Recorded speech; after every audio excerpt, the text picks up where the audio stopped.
나는 죽는 날까지 즐겁게 살고 싶다. 오늘의 말씀 제목을 이렇게 정해 보았습니다. 어떠십니까? 제목이 마음에 드세요? 여러분, 그렇게 살고 싶으십니까? 아마 모두가 이렇게 살고 싶을 것이라 생각합니다. 저도 그렇습니다. 그렇다면 우리는 어떻게 이렇게 살 수 있을까? 왜 우리는 그렇게 살지 못할까? 우리 주위에는 이런 분들이 있는 것 같아요. 우리는 이런 분들을 흔히 볼 수 있다는 뜻입니다. 늙으면 죽어야지. 이런 말을 입버릇처럼 하시는 분들. 얘가 어렸을 때는 안 그랬는데라며 자식들에게 서운해하는 부모들. 내가 자식을 어떻게 키웠는지 아냐며 억울해하는 분들. 평생 자유롭게 살아본 적이 없다고 한탄하는 분들. 늘 남에게 뒤처질까 봐 조바심 내는 분들. 노후 자금을 하나도 모아놓지 않아 불안한 분들. 옛날에 내가 라며 자랑을 늘어놓기 바쁜 분들. 그때 나는 왜 그랬을까? 이렇게 자꾸 후회하는 분들. 사소한 문제에도 화부터 내는 분들. 요새 부쩍 외롭고 우울하다고 말하는 분들. 가을을 타는 분들. 은퇴 후에 찾는 사람이 없으면 어쩌나 걱정하는 분들. 여태 살아준 내가 바보다라며 배우자를 원망하는 분들. 매일 같은 문제로 가족과 다투는 분들. 말실수를 하고 후회한 적이 많은 분들. 스스로 못났다고 생각하는 잘난 분들. 늘어나는 생일초가 끔찍하게 느껴지는 분들. 인생이 재미없고 따분하다고 말하는 분들. 나이 들어 감투 욕심 못 버리는 분들. 아까워서 아무것도 못 버리는 분들. 아직 부모와 화해하지 못한 분들. 늘 사람들과 경쟁하며 사는 분들. 늘 최선을 다해야 한다고 생각하고 죽도록 일만 하고 놀 줄 모르는 분들. 어디 가도 절대로 밥값을 안 내는 분들. 그저 무작정 돈 모으는 재미로 사는 분들. 하루도 생활의 염려에서 벗어나지 못하는 분들. 제가 앉아서 좀 적어봤습니다. 또 더 적을 수도 있어요. 그런데 이 정도만 하겠습니다. 그리고 여기에 해당되지 않는 분이 계시는지 모르겠어요. 혹시 하나라도 해당되시는 분들은 죽는 날까지 즐겁게 살기 위해 여기서 벗어나야 합니다. 오늘날 우리가 살고 있는 세상의 가장 큰 문제는 무엇일까?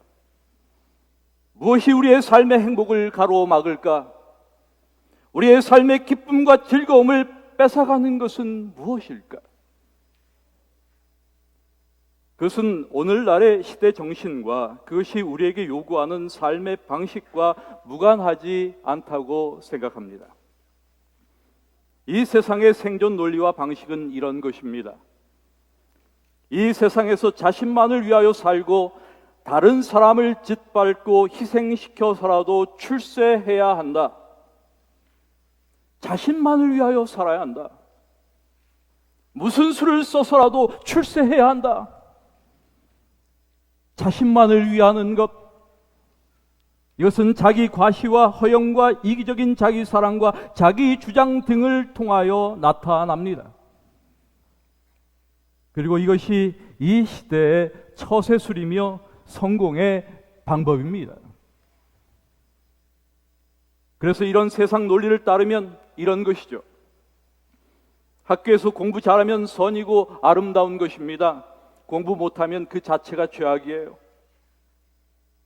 가정에서 돈을 잘 벌어오면 좋은 남편이고 아빠지만 돈 못 벌면 그 자체가 못난 가장입니다. 선의 기준이 잘못된 세상입니다. 선이 무엇인지 모릅니다. 그러나 여러분, 우리는 자신만을 위하는 이것이 사탄적인 것이라는 사실을 기억해야 합니다. 그래서 사탄교의 창시자, 여러분 사탄교라고 하는 교회가 있어요. Satanic Church. 이 사탄교의 창시자 안톤 라베이의 사탄경전 1장 1절.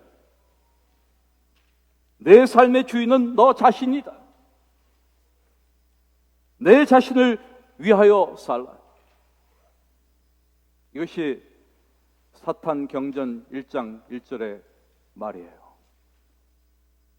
마귀는 이렇게 물질을 위하여, 명예를 위하여, 권력을 위하여 살라. 수단과 방법을 가리지 말고 성공하라. 내가 승리하기 위해서 거짓을 부끄러워 말고 불의와 더러움을 거절하지 말라. 너 자신만을 사랑하라라고 속삭이며 사람들에게 자신의 철학을 가르칩니다. 그리고 다수의 사람들이 하는 오해는 이처럼 자신을 위해 열심히 살면 행복해질 수 있다고 생각하는 것입니다. 그러나 여러분, 실제는 그렇지 않습니다. 이는 마귀의 거짓말입니다. 마귀는 아담과 하와를 속였듯이 지금도 사람들을 자신의 철학과 가르침으로 속이고 있습니다. 그런데 놀랍게도 그것이 진짜같이 들리는 겁니다. 여러분, 이런 삶의 방식과 논리 뒤에는 또 다른 이 시대의 정신이 있습니다. 그것은 인간의 삶에 대한 세속적 이해에서 출발하는 것이라고 생각합니다. 그리고 이 정신의 기초에 모든 삶의 논리가 제공되고 있으며 현대의 문화가 만들어져 있습니다. 우리는 알게 모르게 이러한 시대 정신에 노출되어 있습니다. 그리고 그것들을 삶의 가치로 수용하고 그런 방식대로 살아가고 있는 것입니다. 그것은 소위 카르페 디엠이라고 말할 수 있는 한 단어로 함축되는 이 시대의 정신입니다. 카르페 디엠. Seize the day. 현재를 붙잡아라. 혹은 지금을 즐겨라. 이렇게 번역할 수가 있습니다. 이 말을 좀 다르게 해석하면 내일을 위하여 현재를 희생하지 말라는 뜻이 되기도 합니다. 그렇다면 여러분, 왜 현재를 붙잡아야 할까요? 카르페 디엠의 이유는 무엇일까요? 그것은 내일을 기약할 수 없기 때문입니다. 현재 외에는 모든 것이 불확실합니다. 그것은 사람들이 죽기 때문입니다. 그래서 내가 지금 살아있는 것, 이 순간을 어떻게 느껴야 하는가? 오늘을 즐겨야 된다는 것입니다. 성경을 우리가 보게 되면 대단히 흥미로운 말씀이 하나 나와요. 고린도전서 15장 32절의 말씀입니다. 내일이면 죽을 터이니 마음껏 먹고 마시자. Let us eat and drink. 먹고 마시자. For tomorrow, 내일, we die. 우리가 죽는다. 우리 인생이 이 생뿐이면 죽은 자들이 다시 살아나는 일이 없다면 먹고 마시자. 내일이면 죽을 목숨이라고 하지 않겠습니까? 이것이 죽을 수밖에 없는 인생들의 절망이며 공허입니다. 그런데 여러분, 물론 기독교인들에게도 현재는 중요합니다. 우리 역시 현재를 즐겨야 합니다. 그러나 그리스도인이 누리는 카르페 디엠은 허무주의적 산물이 아닙니다. 그래서 예수님은 이렇게 말씀하셨습니다. 그러므로 내일을 위하여 염려하지 말라.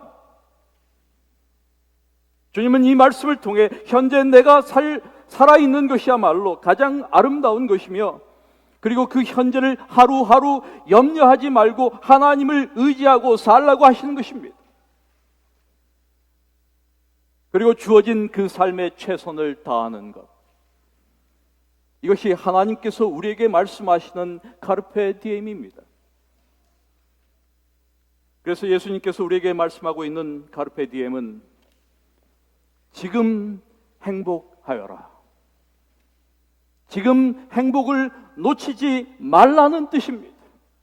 그리고 주님은 진정한 카르페 디엠의 방법을 소개하시면서 그 첫 번째 방법으로 공중의 새를 보라, 들의 백합화가 어떻게 자라는가 생각하여 보라, 이렇게 말씀하십니다. 여러분, 이것은 우리의 시각을 달리하여 바라보라고 하는 것입니다. 이것이 첫 번째 방법이에요. 여러분, 오늘 우리가 세상의 시대 정신과 전통적 사고에서 벗어나기 위해 필요한 것이 있다면 그것은 시각을 달리하는 훈련입니다. 주님은 우리에게 시각이 바뀌면 세상이 달라진다라고 말씀하시는 것입니다. 왜 주님은 공중의 새를, 백합화를 보라고 말씀하실까? 이것은 만물을 그냥 보라는 이야기가 아닙니다. 다른 관점에서 보라고 하는 말입니다. 공중의 새, 그 새들은 아무도 관심을 두지 않는 새가 아니다. 들의 백합화, 그것들은 들에서 막 자라는 들꽃이 아니다. 그것들은 하나님의 관심 안에 있다는 겁니다. 그만큼 귀한 존재들이라는 말입니다. 그렇다면 여러분, 나는 어떤 존재입니까? 시각을 달리하면 나는 어떻게 보일까? 사실 실용주의 정신으로 가득한 세상은 우리를 유용성이나 돈과 재물의 소유 정도에 따라 평가합니다. 그래서 사람마다 연봉이 다 다르고 대접을 달리한 것이에요. 이것이 세상의 시각입니다. 하지만 그런 시각이 아니라 하나님의 시각으로 보면 우리는 어떤 존재일까? 성경은 이렇게 말합니다. 우리는 그의 만드신 바라, 그리스도 예수 안에서 선한 일을 위하여 지으심을 받은 자니. 우리는 그의 만드신 바라. 이 말씀에서 이 만드신 바로 번역된 포이에마라고 하는 헬라어는 솜씨, 작품, 걸작품이라고 하는 의미로 쓰이는 단어입니다. 다시 말해 우리는 하나님의 작품 같은 귀중한 존재라는 뜻입니다. 여러분, 영어의 시라는 단어, poem, 바로 이 단어가 포이에마라고 하는 단어에서 나왔습니다. 이것은 하나님께서 우리를 그분의 시로 창조하셨음을 말해줍니다. 우리가 아는 대로 시는 아름다운 것입니다. 그래서 시를 모르면 안 돼요. 여러분, 시를 좋아하셔야 돼요. 하나님께서는 그만큼 우리를 아름답게 지으셨다는 말입니다. 이렇게 우리를 향한 하나님의 시각을 발견하게 되면 우리는 달라집니다. 세상을 보는 우리의 시각도 달라집니다. 주님이 우리에게 다르게 보도록 요청하시는 이유가 바로 여기에 있습니다. 사실 우리가 세상이라는 상자에서 나오는 것은 매우 어려운 일일지도 모릅니다. 왜냐하면 그 속에 사는 일에 길들여져 있기 때문입니다. 우리는 다른 사람이 하는 일을 따라하다가 쉽게 동화됩니다. 그러나 우리는 우리 한 사람 한 사람이 독특하게 지음받은 존재임을 인식해야 합니다. 두 번째 예수님께서 가르치시는 카르페 디엠의 방법은 다른 길을 걸으라는 것입니다. 다른 길을 걷는 것. 이 세상의 주류 앞에서 당당히 결단을 내리고 남들이 가지 않는 길을 걸어간 것입니다. 미국의 시인 로버트 프로스트는 가지 않은 길이라고 하는 그의 시에서 이렇게 말합니다. 두 갈래로 나뉜 길에서 사람들은 남들이 많이 간 길을 선택한다. 나는 남들이 많이 가지 않은 길을 택했고 그것이 내 모든 것을 완전히 바꿔 놓았다. 저는 재림신앙을 갖는 것, 이 역시 이 범주에 해당한다고 생각합니다. 여러분, 많은 사람들이 선택한 결정을 쉽게 따르는 경향이 있습니다. 하지만 이제는 나만의 방법을 찾아야 합니다. 나만의 보폭과 빠르기로 내가 원하는 곳을 향하여 걷도록 해야 합니다. 이것이 주님이 오늘 우리에게 하시는 말씀이기도 합니다. 좁은 문으로 들어가라. 멸망으로 인도하는 문은 크고 그 길이 넓어 그리로 들어가는 자가 많고 생명으로 인도하는 문은 좁고 길이 협착하여 찾는 이가 적다. 여러분, 이 시대에 존재하는 문제들 가운데 하나는 획일화입니다. 모든 것을 하나의 체제 속에 집어넣고 그것에 순종하는 사람만이 훌륭하고 좋은 사람이라고 평가합니다. 그러나 주님은 넓은 길로 가지 말라, 많은 사람들이 택했다고 그 길로 따라가지 말라고 하십니다. 오히려 좁은 길이라도 옳고 생명이 있는 길을 택하라고 말씀하시는 겁니다. 그렇다면 왜 넓은 길이 문제입니까? 이것은 넓은 길 자체가 잘못되었다는 말씀이 아닙니다. 넓은 길은 사람들을 하나의 가치체계 안으로 집어넣어 획일화시키기 때문에 잘못되었다고 말씀하시는 것입니다. 다양한 것을 하나의 가치체계로 획일화시켰기 때문에 그 길은 넓은 길로 나타납니다. 일부러 작고 좁은 길만 골라가라고 하는 말씀이 아니에요. 사람들이 가고 있다고 무조건 쫓아가지 말라는 말씀을 하고 계시는 것입니다. 그 길이 하나님께서 내게 허락하신 길인지 묻고 확신하며 걸으라고 하는 말씀입니다. 세상의 생존 논리대로 따라 살지 말라는 말씀입니다. 여러분, 우리는 매 순간 선택의 상황을 만납니다. 우리는 모든 것을 획일화, 단순화, 대중화시키는 사회에 살고 있습니다. 그렇게 살 때에만 편안하고 안식을 누리게 되어 있습니다.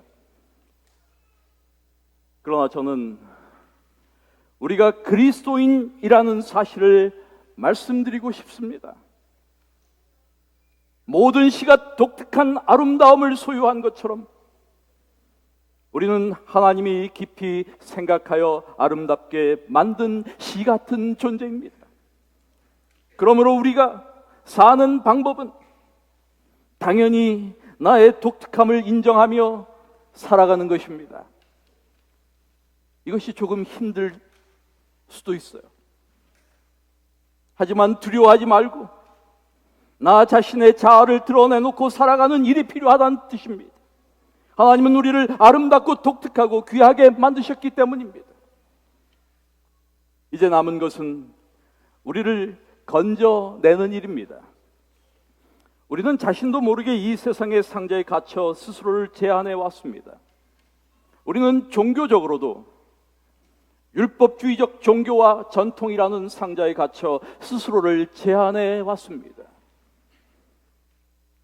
그래서 나는 창백하고 여린 모습으로 우리 안에 갇혀 있었습니다.